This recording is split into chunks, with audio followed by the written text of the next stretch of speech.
A show of strength. 4 ballistic missiles tear into the night sky from South Korea in a joint exercise with the United States. They were fired from the western port town of Gunmen, just 300 kilometres from North Korea. There was a moment of panic when one of the missiles crashed inside the airbase on takeoff. The blast and fire led some in the area to believe there had been an attack from North Korea.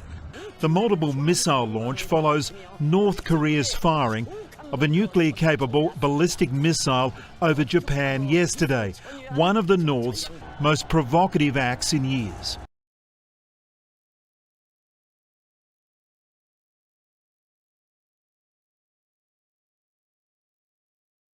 Security forces have stolen the body of a 16-year-old protester and buried her secretly in a village. That's what sources close to the family of Nika Shakarami have told the BBC. Well, Nika went missing for 10 days after protesting in Tehran following the wave of unrest that spread across Iran since 22-year-old Mahsa Amini died last month after being arrested by the so-called morality police. Her family told the BBC that the authorities abducted her body and buried her in a village despite her parents' wishes. They were worried about the possibility of her funeral fueling further anger and unrest.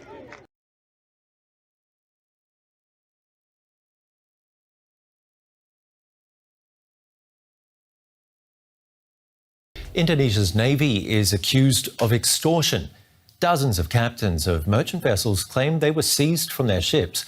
They say they were falsely charged for anchoring in Indonesian waters without a permit while waiting to enter ports in Singapore. Several allege they were held at an Indonesian naval base in Batam until their companies paid bribes of hundreds of thousands of dollars for their release. Those whose companies didn't pay were convicted and sent to prison. Jakarta denies the allegations.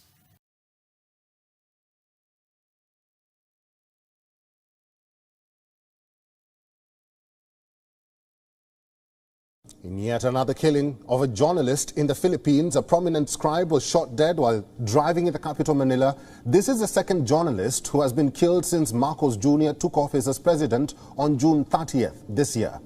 Now, according to the police, Percival Mabasa was driving his vehicle when 2 men on a motorcycle approached and shot him twice in the head. An investigation has been launched to identify and locate the attackers who escaped the scene.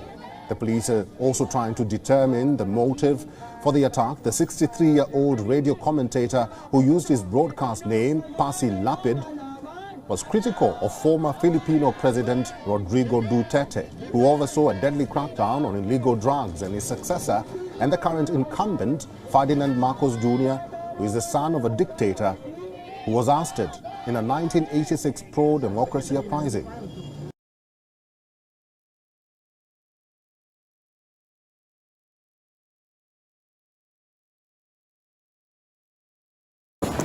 On the streets of Port-au-Prince, garbage piled along sidewalks.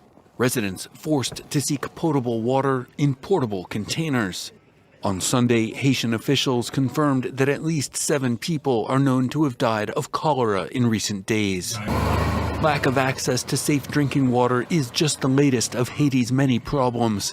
Widespread gang violence and a hike in fuel prices have brought thousands into the streets demanding the resignation of Prime Minister Ariel Henry.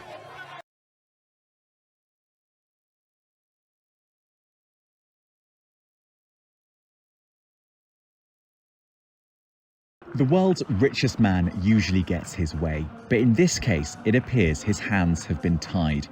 For months, he said he didn't want to buy Twitter, even accusing the company of fraud. Then, a bombshell revelation. He would now honour the original agreement. In a series of tweets, he said he wanted to use Twitter's platform to create an app for everything. He said that purchasing the company would speed up the project by 3 to 5 years. For Twitter, though, well, it's had its fingers burnt before. Elon Musk has been an erratic negotiator. In a statement, they said it was their intention to push through the deal at the agreed price.